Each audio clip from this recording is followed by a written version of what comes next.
Just a quick look round my bird room.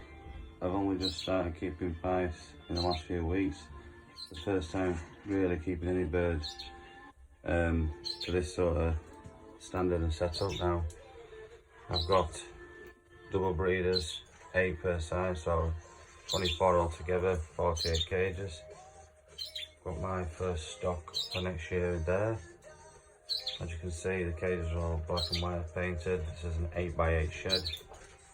I've tried to use every inch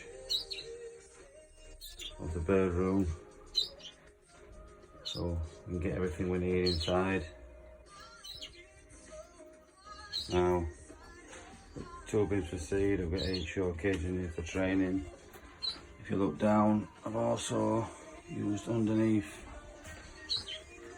just to store any knickknacks in there, any bits that you want to be able to store.